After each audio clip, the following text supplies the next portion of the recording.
Entretiens des Patriotes, bonjour à tous. Jacques Lang, paillettes, cocktail onéreux, sexe, scandale et rumeurs. Le chien français emblématique. Avant de traiter cette seule information, et je vous expliquerai pourquoi dans un instant, vous connaissez le rituel sur cette chaîne, je commence toujours mon entretien par remercier ceux qui m'ont permis justement de le réaliser, car ils m'ont financé à l'aide des merci rémunérateurs. Et aujourd'hui sont à l'honneur des fidèles parmi les fidèles, Yvette Poré, Alexis Bonin, Yann Penaud et Poupou Palou. Merci à eux du fond du cœur. Et puis je tenais à vous remercier pour votre soutien indéfectible. Oui, il faut aider la réinformation, alors on n'oublie pas de lever le petit pouce, d'écrire de gentils messages et de diffuser sur d'autres réseaux sociaux. Je suis parti donc de cette information qui est arrivée sur mon fil Twitter. Cannes 2024, je déclare officiellement ouverte la 77e édition du Festival de Cannes. La Croisette attend la nouvelle vague MeToo Cinéma. C'est pas gagné la fin des auditions dans les chambres d'hôtel. Vous m'accorderez qu'il y a quand même quelque chose de décalé, de gênant dans ces images. Nos compatriotes de Nouméa sont dans une grande détresse. La guerre fait rage à l'Est ou au Proche-Orient. Nous sommes frappés par une dure crise économique, par la délinquance et la presse. Mais à la une de ces journaux, des célébrités dénudées qui dénoncent le harcèlement dans le milieu du cinéma. Il y avait matière à méditer quand même. Et ces acteurs, qui hier ont été les attachés de presse de Big Pharma, deviennent aujourd'hui les attachés de presse du wokisme. Vraiment, cela suscite chez moi un fort dégoût, ce que résume d'ailleurs Florian Philippot au micro d'Éric Morillo. Non plus depuis le Covid. Ça m'a dégoûté. Le monde du cinéma s'est pas battu sur le Covid. C'est pas battu contre les passes sanitaires pour aller au cinéma. Les acteurs, trop d'acteurs, pas tous, mais beaucoup ont fait la leçon aux Français. Les ont presque parfois insultés, on se souvient de Bourdon, etc. Donc moi, j'avoue, j'aimais bien le ciné, ça m'a dégoûté. Vraiment.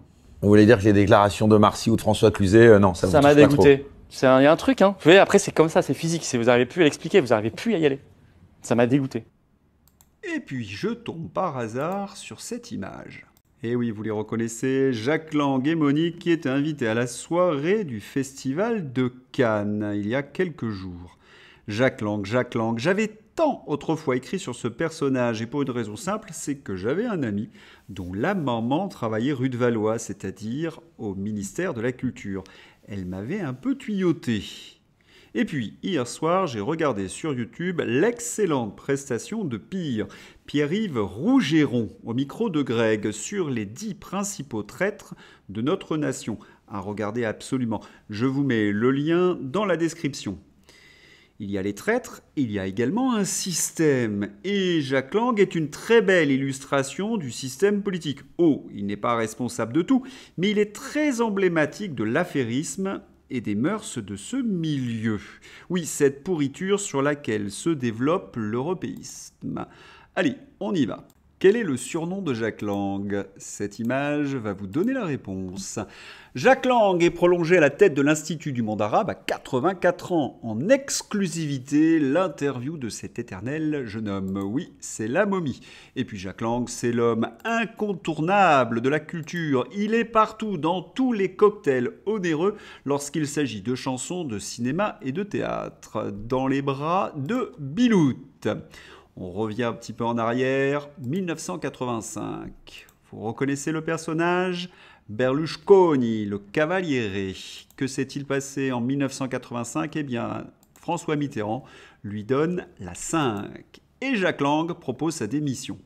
Il propose donc, Jacques Lang, sa démission à François Mitterrand en 1985 par opposition au projet de privatisation des chaînes de télévision françaises et aux privilèges accordés à la 5e chaîne. Mitterrand refuse sa démission, ne souhaitant pas rompre la solidité gouvernementale à moins de 6 mois des élections législatives de 1986. Ça, c'est la version officielle. Et puis, il y a ce qu'écrivait la presse en 1985.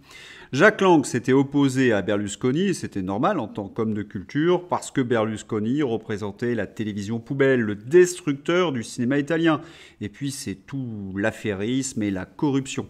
Si vous voulez en savoir plus sur Berlusconi, je vous conseille El Caimano de Nanni Moretti. Mais voilà, Berlusconi a rencontré Jack Lang, c'est officiel, et il a su le convaincre. Mais quels étaient les arguments de Berlusconi pour convaincre Jack Lang? Ça, personne ne le sait. En tous les cas, Silvio Berlusconi a souvent été épinglé par la justice italienne pour corruption. Sa méthode favorite, les valises de billets. On progresse un petit peu dans le temps, nous sommes en 1995, un très bon film de Valérie Lemercier, Le Derrière. Les principaux acteurs, Claude Rich et Dieudonné. Vous allez me dire, mais quel est le rapport avec Jack Lang? Eh bien, c'est à vous de me le dire. Claude Rich joue un homme de culture, à l'écharpe rouge. Il a un amant, Dieudonné. Et dans son appartement est toujours fourré Marthe Keller. Certains, paraît-il, ont cru reconnaître bien évidemment, le couple Jack Lang, Monique et Monsieur 1 million. Je crois que vous commencez à comprendre. En effet, sur les clichés des années 90, lorsqu'il y avait un cocktail onéreux, une réception, un gala, à proximité de Jack Lang, il y avait un jeune homme très beau qu'on appelait Monsieur 1 million parce qu'il se prostituait pour 1 million de francs. Jack Lang ne pouvait pas être son amant pour une raison simple, c'est qu'il n'avait certainement pas les moyens suffisants de se payer un gigolo à ce prix. Dites-moi ce que vous en pensez. En tout cas, Jack Lang avait une vilaine réputation. Dans leur livre publié en 1999, Sophie Coignard et Alexandre Wickham avaient établi un parallèle entre le patrimoine immobilier du ministre de l'Éducation nationale, Jack Lang, à l'époque, un appartement place des Vosges, une gentilhommière dans le Luberon, le tout évalué à 7,5 millions de francs et une vilaine réputation qui lui colle à la peau. Jack Lang aurait gardé pour lui les fonds secrets alloués à ses cabinets ministériels successifs, au lieu de les répartir entre ses collaborateurs, comme le voudrait l'usage. Ils évaluent le pactole à 8 millions de francs sur 10 ans. Prudemment, ils évitent d'établir un lien de cause à effet, mais pour maître Laurent Merlet, avocat de Jack Lang, tout le monde comprend qu'il a pioché dans les fonds spéciaux pour s'acheter un appartement. Selon lui, cette vision d'un personnage immoral est incontestablement une diffamation définie comme une atteinte à l'honneur et à la probité, oui, de Jack Lang. Mais patatras pour les effets de manche de son avocat, les hauts fonctionnaires de la rue de Valois, du ministère de la Culture, ont bien confirmé qu'ils n'avaient jamais reçu d'argent de ces fonds spéciaux et que donc Jack Lang les conservait. Suite à ce scandale, les fonds spéciaux ont été mieux encadrés et n'ont plus été sous la forme d'enveloppes. Quant à Jack Lang, il a perdu son procès. Omerta, Jack Lang perd son procès. Le ministre poursuivait les auteurs de l'Omerta française pour s'être interrogé sur l'origine de son patrimoine. Et puis arriva l'affaire Luc Ferry. À quoi sert Jack Lang, à votre avis? Eh bien, vous allez le savoir dans la séquence qui suit. Rumeur de spécialistes de la petite enfance, Jack Lang prêt à contre-attaquer. L'ancien ministre PS indique au Figaro qu'il est prêt à poursuivre pénalement ceux qui mettront son honneur en cause, après les sous-entendus formulés lundi par Luc Ferry sur Canal+, qui pourraient le concerner. Le philosophe a précisé ses propos mercredi. Nous sommes le 1er juin 2011. Nicolas Sarkozy est président de la République et Luc Ferry est un de ses lieutenants, quelques mois après. Réforme des institutions, Jack Lang au cœur de la polémique. Il a été le seul socialiste à voter en faveur de la révision constitutionnelle proposée par le gouvernement. Le vote de Jack Lang a été quasiment déterminant, puisque le texte a été adopté avec une seule voix de majorité, celle de Jack Lang. Amers, les socialistes contre-attaquent et reprochent à Nicolas Sarkozy d'avoir fait passer la réforme à l'arraché à coups de pression et de menaces. Les socialistes en effet étaient furieux, un vote qui n'est pas passé inaperçu, celui de Jack Lang, puisque le texte a été adopté à l'arraché avec 539 voix contre 357, soit une seule voix de majorité pour un vote où la majorité des 3/5 était requise. Ce qui explique que le socialiste soit désormais au cœur de la polémique. François Hollande, le patron des socialistes, lui demande de tirer les conclusions de cet affranchissement de la délibération collective. Julien Drey, porte-parole du Parti socialiste, va plus loin et estime que Jack Lang n'a plus sa place dans notre famille. Alors, est-ce que le vote de Jack Lang a un léger rapport avec les pressions de Luc Ferry? Je vous laisse seul juge. Mais il y a quelque chose de très amusant, ce sont les réactions des socialistes. Ils sont prêts à exclure Jack Lang pour un vote, mais pas pour tout le reste. Cela en dit très long sur la pourriture qui gangrène le milieu politique parisien. Il faut également rappeler qu'en 2011, le candidat du PS, c'était Strauss-Kahn. Ceci explique peut-être cela. Des scandales, vous en voulez encore? Avec Jack Lang, c'est quasi infini. Jack Lang s'est fait offrir pour 200 000 euros de costumes.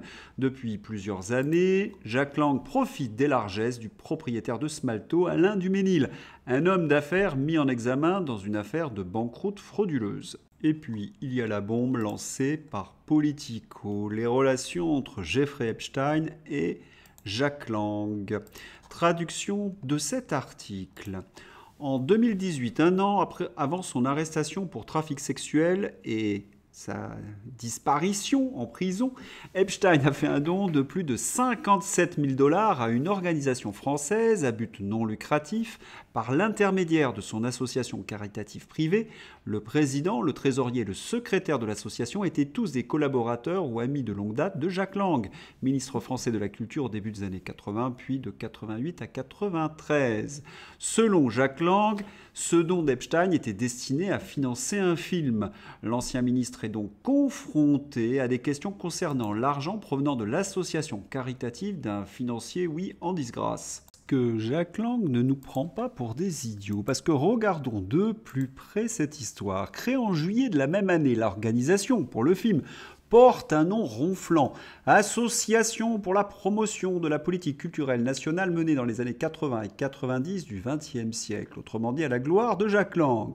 Dans le détail, elle se destine à contribuer à soutenir la production et la diffusion de toute création et action, y compris audiovisuelle et cinématographique, destinée à développer la connaissance de cette politique, ainsi qu'à valoriser ses grandes orientations, ses réalisations les plus significatives et le rôle de ses principaux animateurs, précise son objet.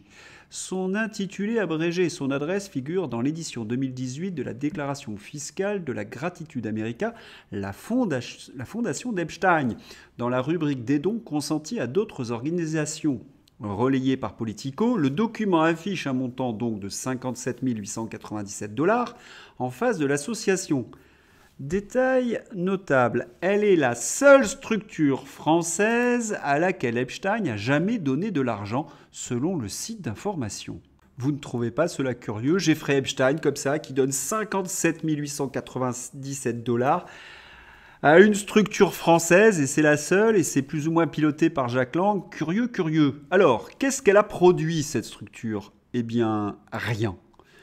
Quant à la vocation de la structure, Sylvie Aubry indique qu'elle devait produire un film sur la culture dans les années 80 et 90 ou quelque chose comme ça, ce qui semble concorder avec les explications de Jack Lang. Mais à l'inverse de l'homme politique, la cofondatrice dit ignorer l'avancement du projet. À vrai dire, elle n'a même pas de souvenir que l'association ait jamais été réellement active. Une coquille vide. Tiens donc, Jeffrey Epstein qui verse un don de plus de 57 000 $ à une coquille vide. Sylvie Aubry semble pourtant aux premières loges pour observer le travail de la structure. L'immeuble où est domiciliée l'association, dans le 14e arrondissement de Paris, est en effet le même que celui où habite Sylvie Aubry. Un hasard, certainement. À moins que la cofondatrice ait simplement prêté son adresse au moment de la déclaration, alors que Politico indique que l'organisation n'est pas visible sur les boîtes aux lettres et interphones. Et la justice ne s'intéresse pas à cette affaire? Très curieux. Quant à Jack Lang, il reconnaît avoir rencontré à plusieurs reprises Jeffrey Epstein à Paris, comme il l'a raconté dans une enquête publiée en août 2019 par France Info. L'ancien ministre avait rencontré l'homme d'affaires lors d'un dîner organisé en l'honneur de Woody Allen. Tiens, et l'avait invité en mars 2019 aux célébrations des 30 ans de la pyramide du Louvre, précise l'article. Epstein était une personne charmante, courtoise et agréable, il raconte Jack Lang. Je me suis rendu une seule fois chez lui avenue Foch. Tiens. pour un déjeuner. Certains affirment qu'il se passait de drôles de choses chez Epstein, avenue Foch. C'est vrai qu'il était souvent accompagné de quelques jolies femmes, mais qui n'étaient à l'évidence pas des mineurs. Tiens, une relation de rencontre, résume l'ancien ministre, qui n'assure n'avoir pas vu venir l'arrestation d'Epstein. Je suis tombé de l'armoire en apprenant toutes ces histoires. Comme dirait l'autre, que faisait-il au-dessus de l'armoire? Bon, trêve de plaisanterie, la défense de Jack Lang ne tient pas la route. L'article nous le montre assez, il se moque de nous. Quant à la justice, elle semble aux abonnés absents. Et puis, il faut rappeler ce fameux face-à-face entre Sonia Mabrouk et Jack Lang. Que s'est-il passé? Eh bien, Sonia Mabrouk a rappelé à Jack Lang son passé de signataire de pétition. Il avait en effet paraphé la fameuse pétition de libération de la fin des années 70, permettant la dépénalisation du pire des vices. Vous savez, la petite enfance. Et pour se dédouaner, il a essayé de salir certaines personnes. 6 mois plus tard, le litige se règle à la 17e chambre, mais en l'absence des deux intéressés. La joute se fait par avocat interposé, maître Christian Charrière-Bournazel, 75 ans, ancien bâtonnier de l'ordre des avocats du barreau de Paris, charge son fusil, tire à balles réelles. Pour se dédouaner, Jack Lang, de ce qu'il est, c'est-à-dire quelqu'un de condamnable moralement et sans doute pénalement, il amalgame à ses pensées immondes des personnes comme Christine Dolto ou sa mère, clame l'avocat. À ses yeux, Jack Lang, en apposant sa signature à cette tribune, cette pétition, souhaitait que les majeurs puissent faire ce qu'ils ont goût de faire sur des mineurs. Plus de 40 ans plus tard, dans une époque où cette chose scandalise à tous égards, sa technique, c'est de se réfugier derrière des personnalités publiques. Selon lui, l'ancien ministre de Mitterrand aurait voulu allumer un contre-feu à l'heure de grande écoute. Il n'y a aucun repentir public, dit-il en concluant cette plaidoirie aux hormones, estimant que l'honneur de sa cliente, auteur de livres sur l'enfance, a été sali. Oui, bonne vieille technique d'amalgamer certaines personnes pour se dédouaner. C'est Jack Lang tout craché. Et à 84 ans, Emmanuel Macron le reconduit pour un 4e mandat à la tête de l'Institut du monde arabe. Et pourtant, la Cour des comptes avait déjà épinglé sa gestion. Institut du monde arabe, la gestion catastrophique de Jack Lang. Il ne faut pas oublier qu'il est payé à la tête de l'Institut du monde arabe 9 000 € par mois pour dépenser l'argent de nos impôts. Et pourquoi Emmanuel Macron a-t-il reconduit Jack Lang ? Parce qu'il est remplaçable. Jack Lang, c'est quelqu'un qui ne peut refuser un service, au vu de son passé, si vous comprenez ce que je veux dire. Et puis, c'est tout un milieu, Jack Lang, Frédéric Mitterrand, Emmanuel Macron, un même milieu, vous dis-je, mort de Frédéric Mitterrand. Une amitié de plus de 60 ans nous liait d'une affection inaltérable, réagit Jack Lang. On n'en doute pas. Si vous avez apprécié cet entretien un peu spécial, n'hésitez pas à me l'écrire et je vous souhaite une excellente journée. À bientôt, au revoir.